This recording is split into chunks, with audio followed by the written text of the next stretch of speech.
काश्मीरमध्ये तपास यंत्रणांची छापेमारी, दहशतवाद्यांशी संबंधित 20 ठिकाणी छापे।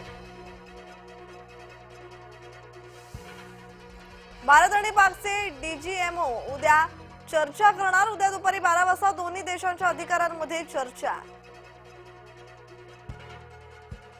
चीनच्या परराष्ट्र मंत्र्यांची अजित डोवाल यांच्यासोबत फोनवरून चर्चा। भारताला युद्ध नकोच, डोवाल यांनी सांगितली भूमिका। सीमा भागात सध्या सामान्य स्थिती। पूंछ, राजौरी, जम्मू मध्ये कोणताही हल्ला नाही।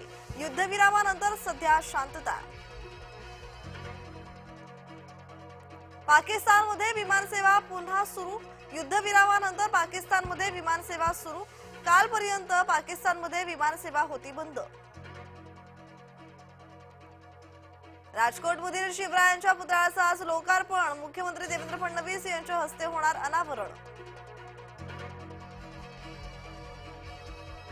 1 रुपयात पीक विमा योजना बंद। आता शेतकऱ्यांना पैसे भरावे लागणार। सरकारनं ठरवून दिल्याप्रमाणे हप्ता भरावा लागणार। यंदा पाऊस वेळेआधीच धडकणार। 27 मे पर्यंत केरळमध्ये तर 6 जून पर्यंत महाराष्ट्रात येणार। हवामान खात्यानं वर्तवला अंदाज। राज्यात पुढील 3 ते 4 दिवस पावसाचा अंदाज। विदर्भ, मराठवाडा, मध्य महाराष्ट्रात पावसाची शक्यता। उत्तर महाराष्ट्र, कोकण ते अरबी समुद्रापर्यंत हवेचा कमी दाबाचा पट्टा। बांगलादेशच्या माजी पंतप्रधान शेख हसीना यांना धक्का। युनूस सरकारनं हसीना यांच्या पक्षावर आणली बंदी। अवामी लीग पार्टीवर बंदी।